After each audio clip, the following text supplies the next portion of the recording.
With the Chicago Sky making changes to their starting five, only being in a 2-game sample size thus far, we're going to take a look at those kind of advanced analytics of what the new starting lineup is telling us, how well it's actually working. We're also going to take a look at Angel Reese and her comments and growth overall after breaking a rookie record. And we're going to talk a little bit about the All-Star voting so far. We're going to get into all that and more right after this. Welcome to Chicago Sky Central, and here's your host, Haize. What's going on, Sky fans? Welcome to another episode of Chicago Sky Central, your number one spot for everything Chicago Sky related. I'm the host there, Haize, but more importantly, you guys can follow the channel at Chicago Sky Pod on every social media platform we happen to be on. With that being said, let's go ahead and get into the content for today. I want to start off with something that we just missed kind of in the drops of episodes. I wanted to do a daily episode before the game the other day. I just had not had time with breaking news of the Bulls and stuff like that.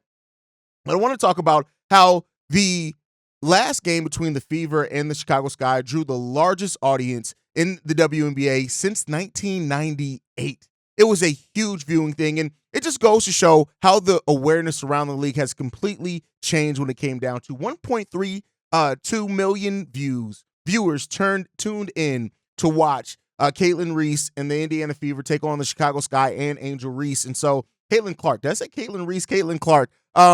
So it just goes to show, and, right or wrong. And I think that this is, this may be a bad topic to start the episode off with because a lot of people may tune out after this, but I really don't care. The narratives that are built, being a WNBA fan for years, one of the things I love the most about being able to watch, talk, communicate about the WNBA is that it was just about the basketball. And now so often it's become about narratives. And constantly now people want to either use Caitlin Clark or Angel Reese to push their own narrative one way or another. And it's like we have lost all objectivity. You don't have to say something bad about Angel Reese to support Caitlin Clark, and vice versa. You don't have to say something bad about Caitlin Clark to support Angel Reese. And oh, by the way, it's actually possible to be fans of both these ladies. And again, I'm not saying that that's WNBA fans. A lot of people, and grown-ass silly men at that, are using these women to be parts of narratives of their own design and insecurity instead of just shutting up and letting them play basketball. And of course, after the foul on Caitlin Clark in the last game, that those narratives grew even louder.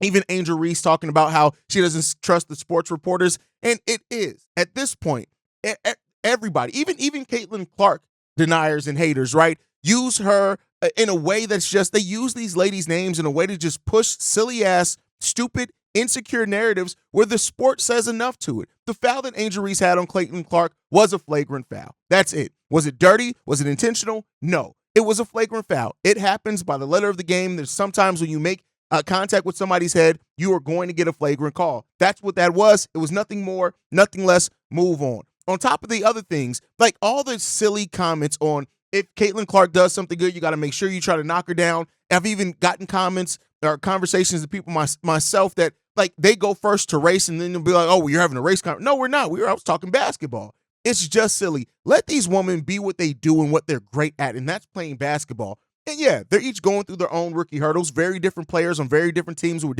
very different positions.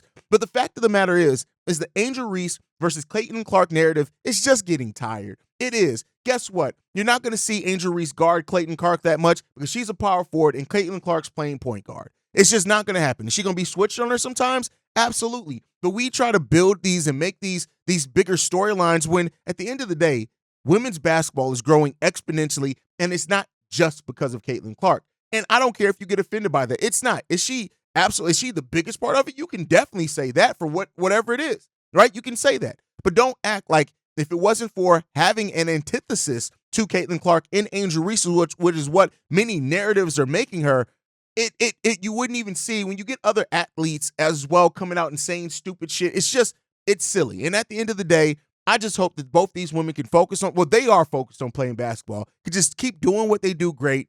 Let the other people who are going to talk, let them talk. It don't really matter. But, again, thank you for coming to my TED Talk. Let's get back on the basketball, right?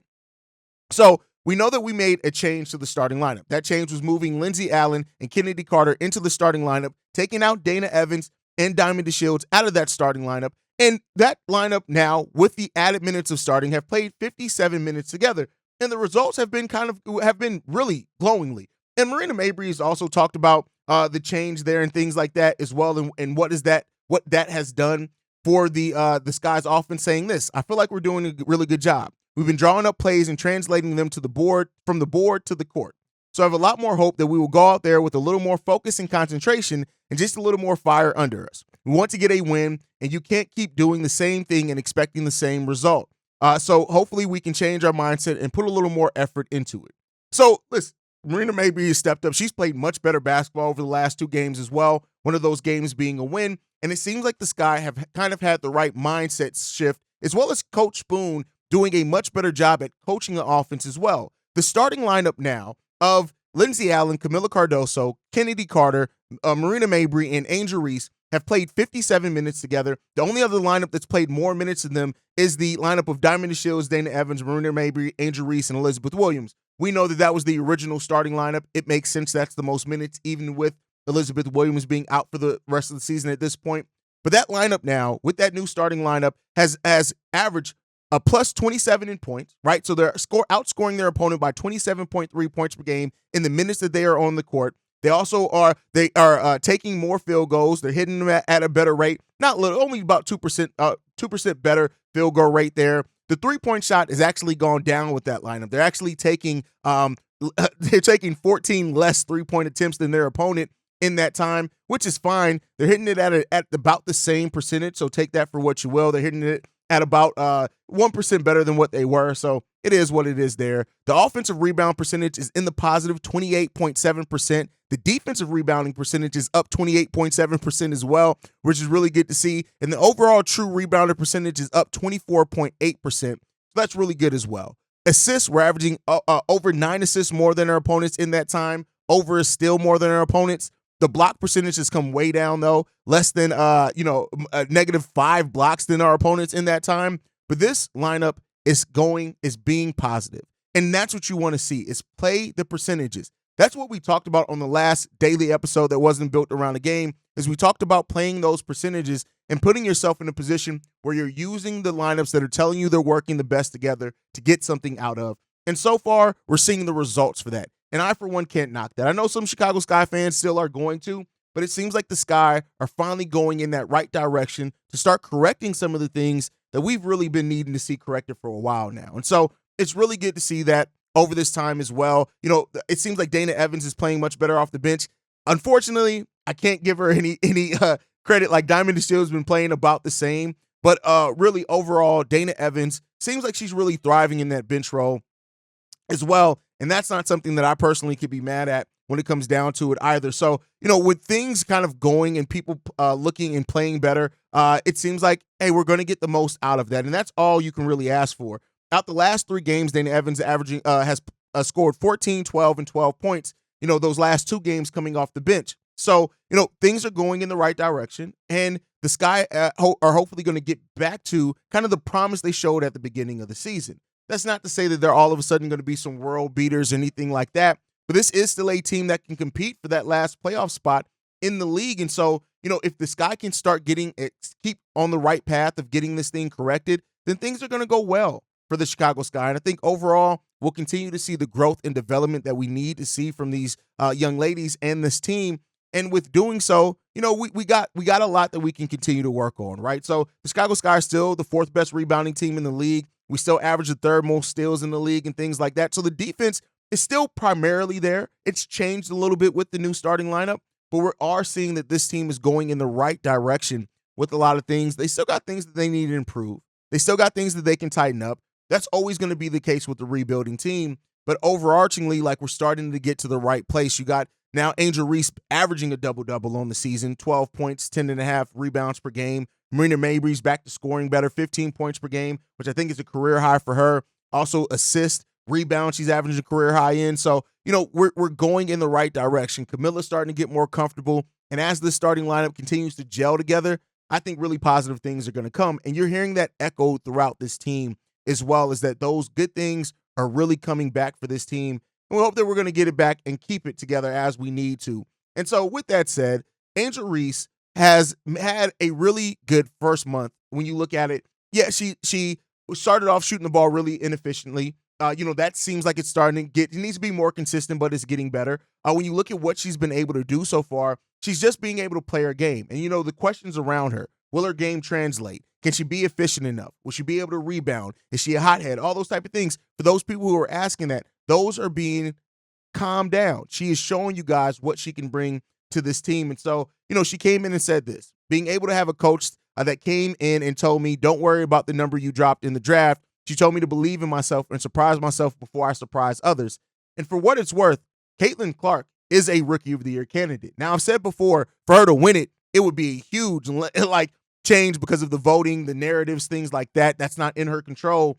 But for Angel Reese to be doing what she was doing as the 7th overall pick in the draft, she's showing people that had doubts about her that she's going to turn this thing around. And Coach Boone saying this about Angel, I'm not surprised at all. The moment you sit down and get to know this young lady as a person, what her desires are, and why she's so hungry to do what she does, between those 4 lines, it makes a difference.